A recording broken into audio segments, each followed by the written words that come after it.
कहानी की शुरुआत में हम एक लड़की को देखते हैं जो तैयार हो रही थी क्योंकि उसने बाहर कहीं जाना था। अब बाहर आकर वो घर को लॉक लगा देती है और जब लिफ्ट के खुलने का इंतजार कर रही थी तो उसे नीचे से कुछ आवाजें सुनाई देने लगती हैं। चेक करने के लिए वो जब नीचे झांकती है तो वहाँ एक अजीब सी औरत खड़ी थी जो एकदम सर उठाकर ऊपर उस लड़की को देखने लगती है। वो औरत बहुत खतरनाक लग रही थी क्योंकि उसकी अजीब तरह की आंखें थी जो अब लगातार उसे छूने ही जा रही थी। इससे वो लड़की इतना डर गई कि वापस अपने घर आ जाती है और अंदर से उसने दरवाजे को लॉक कर लिया था। पर हम जान पाए कि वो कोई आम औरत नहीं है क्योंकि उसने नीचे ही खड़ी होकर लड़की के घर को देख लिया था और अब वो एक ही झटके में दरवाजे को तोड़कर अंदर आ जाती है। अब वो लड़की इतना डरी हुई थी कि अलमारी में जाकर छुप जाती है। उसने देख लिया था कि वो अजीब औरत मेरे घर में घुस आई है। लड़की उस पर नजर रखने लगी और फिर अचानक वो औरत वहाँ से गायब हो गई क्योंकि अब वो उस लड़के के बिल्कुल पीछे आकर खड़ी हो गई थी, जिससे ये अंदाजा हो गया कि वो बहुत ताकतवर भी है। इससे पहले वो लड़की कुछ समझ पाती वो अजीब औरत उसका गला पकड़ लेती है और खींचकर उसे अपने साथ दूर कहीं अंधेरे में ले जाती है और इसी अंधेरे में वो उसके समेत समा गई और ये सीन इधर ही कट हो जाता है। अब हम कुछ दिन के बाद का वक्त देखते हैं। जो लड़का एक लड़की से किसी काम के सिलसिले में मिलने आया था क्योंकि उस लड़की के पास खास अनोखी ताकतें थी, जैसे वो किसी का दिमाग पढ़ने के साथ साथ लोगों की सोच को भी बदल सकती थी। और एंड्रू ऐसे किसी काम के लिए उसके पास आया था। वो अब अपना मसला बताने लगता है कि मैं अपनी वाइफ का प्यार दोबारा से हासिल करना चाहता हूँ। वो बताता है कि एक बार मेरे घर कुछ गुंडे जबरदस्ती घुस गए जो मेरी वाइफ के साथ बदतमीजी करने लगी। उन्होंने मुझे भी मारना शुरू कर दिया और यहाँ मैंने बजाय अपनी वाइफ को बचाने की मैं वहाँ से भागकर पड़ोसियों के घर आ गया मदद मांगने क्योंकि मुझे कुछ समझ नहीं आ रही थी कि मैं क्या करूँ। मैं डर गया। अब इससे पहले गुंडे मेरी वाइफ के साथ कुछ गलत करती तो मैं पड़ोसियों को लेकर वापस आ गया, जिस वजह से गुंडों को भागना पड़ा। लेकिन इस हादसे का मेरी वाइफ के ऊपर बहुत बुरा असर पड़ा क्योंकि उसने ऐसे में अपने बच्चे को खो दिया। दरअसल उस वक्त वो माँ बनने वाली थी, जिस बात का जिम्मेदार वो मुझे ही कहती है। अब बेशक वो मेरे साथ रह रही है पर हमारे बीच हस्बैंड वाइफ वाला प्यार नहीं। हमारा रिश्ता वैसा नहीं है जैसा होना चाहिए। और तो मेरी वाइफ उस हादसे के बारे में सोचकर परेशान रहती है। अब यहाँ वो लड़की जिसे एंड्रे मिलने आया था, जिसका नाम मारा था, वो कहती है बस चुप, तुमने बात बता दी, ठीक है, सारी बात बताने की जरूरत नहीं है। तुम जानती हो ना मेरी ताकतों के बारे में, उनके जरिए मुझे सारी बात का पता चल गया है। और अब ये बताओ कि तुम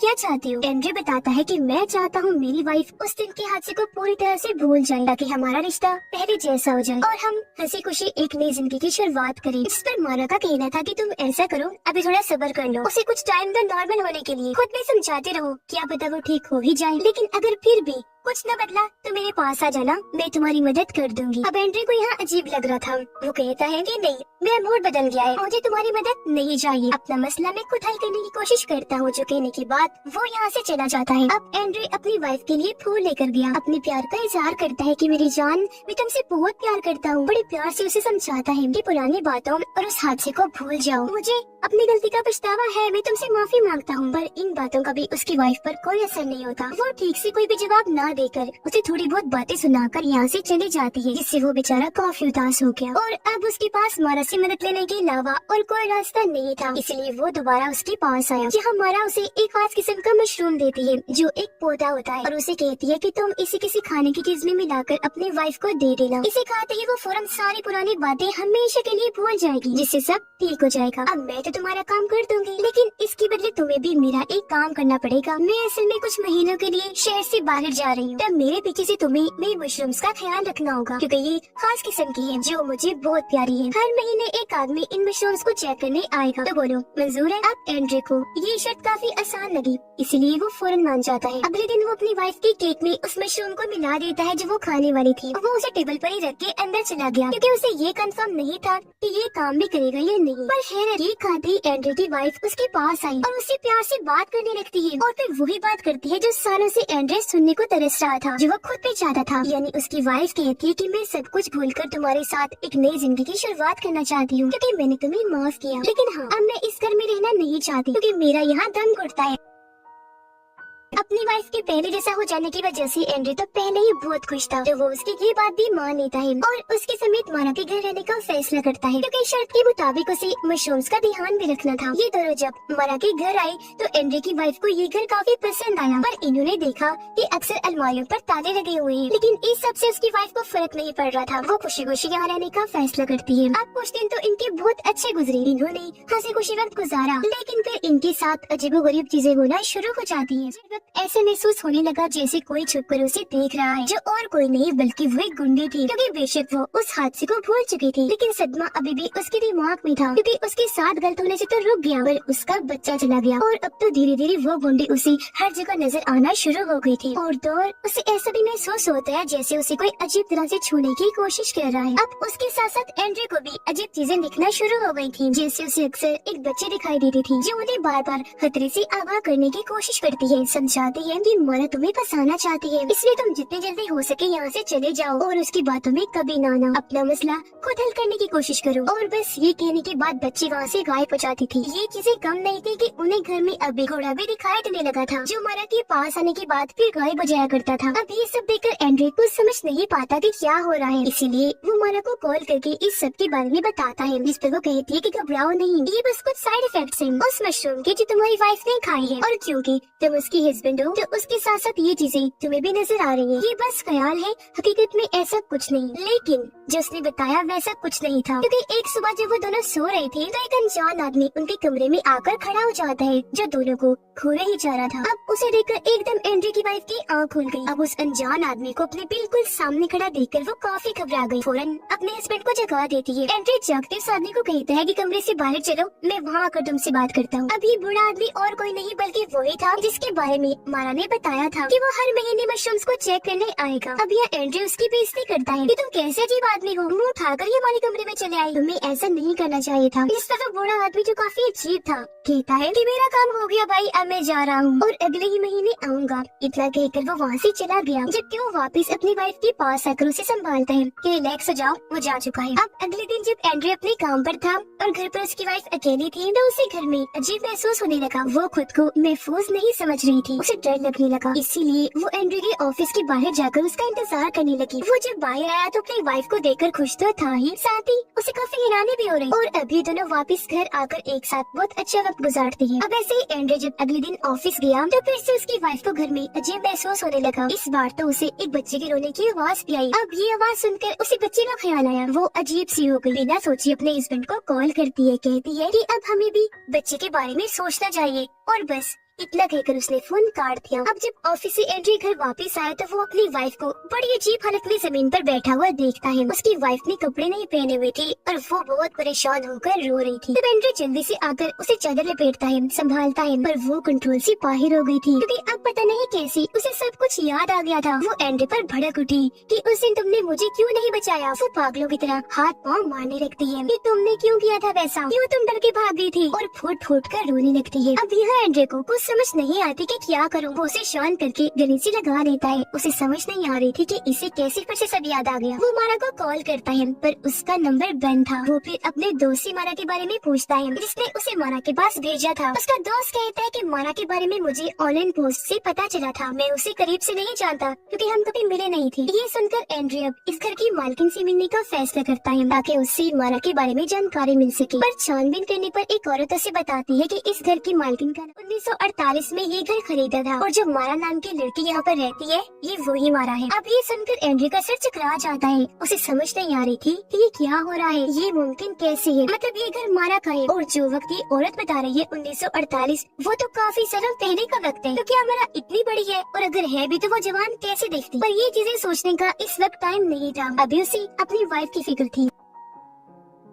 इसलिए वो वहाँ जाता है जहाँ उसका इलाज चल रहा था, जहाँ पर हैरत अब उसकी वाइफ उसे पहचानने से भी इनकार कर देती है क्योंकि वो उससे जुड़ी हर एक चीज भुला चुकी थी। ऐसा लग रहा था कि अब साइड इफेक्ट इतना ज्यादा हो गया है कि उसकी याददाश्त जा चुकी है। सिर्फ यही नहीं बल्कि उसने मारा का सबसे पसंदीदा लाल रंग का ड्रेस भी पहन लिया था, जो देखने से लग रहा था कि अब उसकी वाइफ पूरी तरह मारा के कंट्रोल में आ चुकी है। अब यहाँ से जब एंड्रे घर वापिस आया तो मारा का कमरा खुला हुआ था। उसे देखकर काफी हैरानी हुई क्योंकि जब वो यहाँ आई थी तब से अब तक ये कमरा बंद था, पर वो ये सोचकर इस बात पर ध्यान नहीं देता कि शायद मेरी वाइफ ने खोल दिया होगा क्योंकि उसने यहाँ से कपड़े लिए थे। और अब वो यहाँ छानबीन करने लगता है जहाँ उसे मारा की कुछ तस्वीरें मिलती हैं, जिनमें वो बूढ़ा आदमी भी था जो मशरूम्स को चेक करने आया करता था। अब उसे यहाँ अजीब लगा, इसीलिए वो अलमारी हटाकर देखता है जिसके पीछे एक खुफिया रास्ता था, जिसके अंदर जाने पर एंड्रे दूसरे कमरे में आ गया था जहाँ उसे आर्मी ऑफिसर का कुछ सामान मिलता है, जैसे कपड़े और टोपी वगैरह। यहाँ कुछ कागज भी पड़े थे जिन्हें देखकर एंड्रे समझने की कोशिश कर ही रहा था कि ये क्या है कि तभी वहाँ वही बच्ची आ जाती है जो पहले भी यहाँ उसे देखे थी। यहाँ बच्ची उसे ख्याल दिखाती है जिसमें मारा घोड़े पर बैठी है और उसके कहने पर कुछ सिपाही मासूम लोगों को मार रही है, जिनमें मारा के डैड भी शामिल थे। अब एंड्री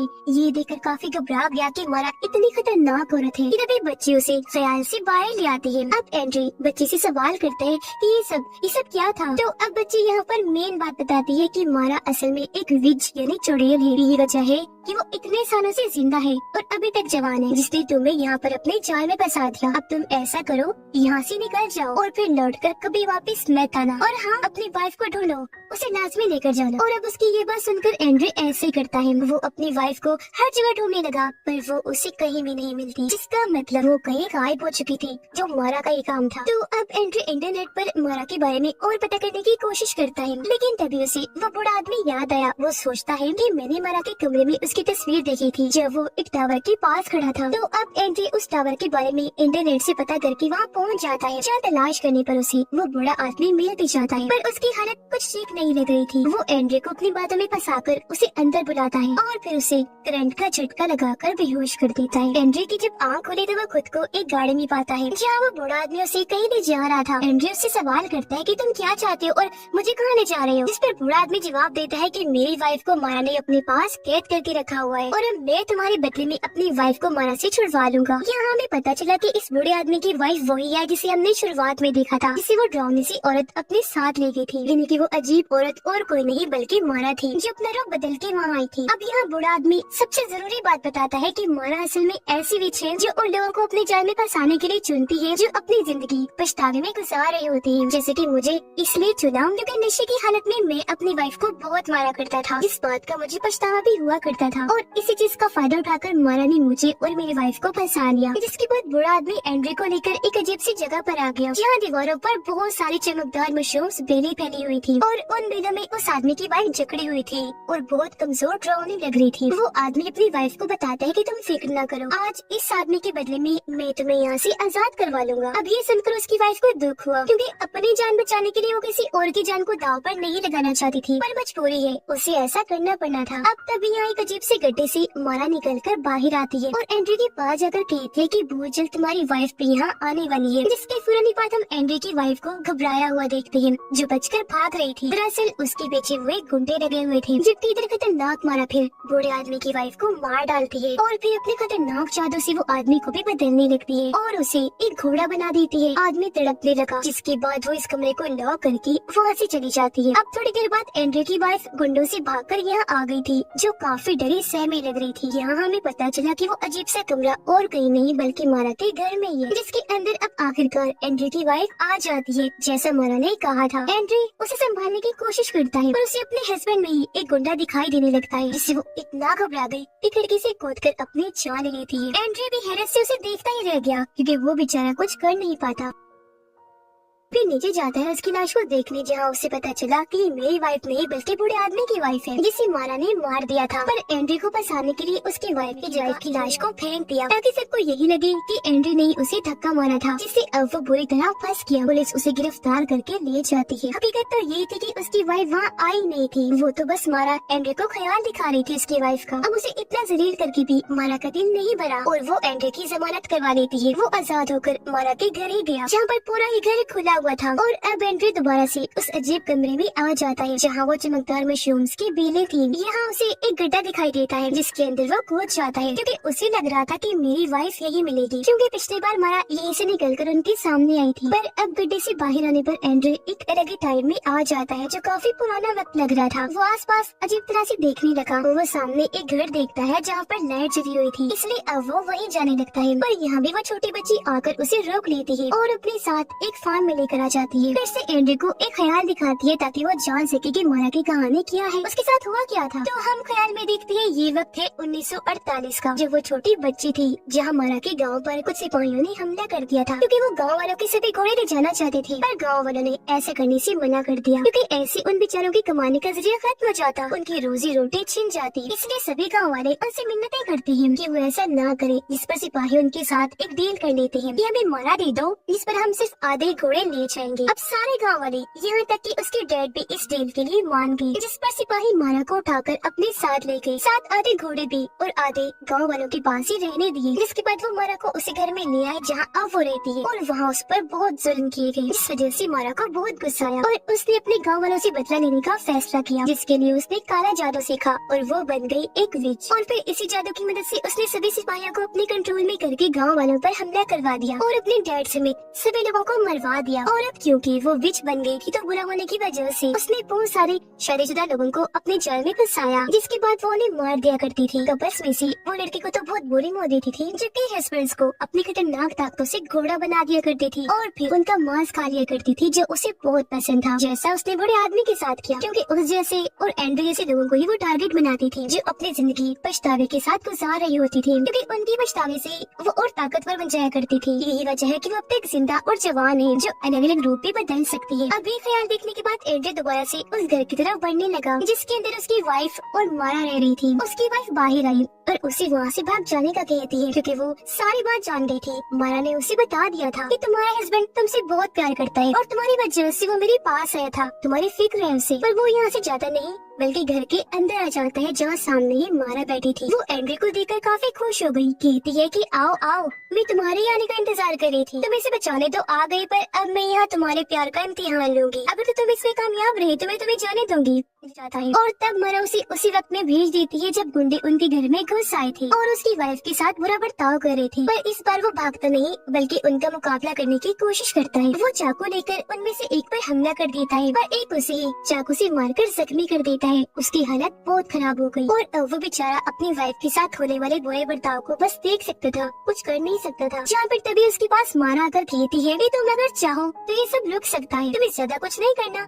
बस वो मशरूम खाना होगा। पर अब तक एंड्रू समझ गया था कि ये सब असल नहीं है, बल्कि इसे असल दिखाकर मारा मुझे फंसाने की कोशिश कर रही है। तो फौरन ख्याल से बाहर आकर अपनी वाइफ को यहाँ से भागने का कहता है, पर तब तक मारा ने दोनों पर हमला कर दिया था और वो इन्हें बहुत मारे थे। पर क्योंकि मारा को अपने वो मशरूम बहुत प्यारे थे जो उसने अपनी खतरनाक ताकतों से बनाए, इसलिए एंड्रू की वाइफ उनमें आग लगा देती है। अब ये देखकर मारा काफी घबरा गई। आग बुझाने वो जैसे आगे बढ़ी, मौका पाकर ये दोनों उस घर से बाहर आ जाते हैं, जहाँ आग अब बहुत ज्यादा फैल चुकी थी चारों तरफ। और अब वो छोटी बच्ची इन दोनों को वहाँ से निकालने में मदद करती है और खुद उस घर में आकर दरवाजा बंद कर लेती है और मारा के साथ ही जलकर मारी जाती है। अब यहाँ हम जान पाए कि वो छोटी बच्ची असल में मारा का ही बचपन का रूप था, यानी कि उसकी आत्मा। और क्योंकि वो छोटी मारा थी, बच्ची थी, तो उसका दिल साफ था, इसलिए तो वो हर वक्त एंड्रू और उसकी वाइफ को बचाना चाहती थी। इसलिए अब उसने दोनों की पूरी तरह से जान बचाने के लिए अपनी कुर्बानी दे दी। मारा के साथ खुद भी जलकर खत्म हो गई। उधर एंड्रू और उसकी वाइफ उसे गड्ढे के जरिए बाहर निकल आती है। यहाँ वो काफी जख्मी था, जिसके गले से लगकर उसकी वाइफ बहुत रोती है और अब वो उसे माफ कर चुकी थी और यह सब भुलाकर अपने खुशहाल जिंदगी की शुरुआत करने का फैसला करती है। इनकी जिंदगी अब सच में अच्छी हो जाए और इन्हें अब मारा जैसे लोगों का सहारा भी नहीं लेना पड़ेगा, जिनका नाजायज फायदा उठाए। उसकी वाइफ एंड्रू को सहारा देकर यहाँ से ले जाने लगी और इसी हैप्पी एंडिंग के साथ ही ये फिल्म इधर ही खत्म हो जाती है।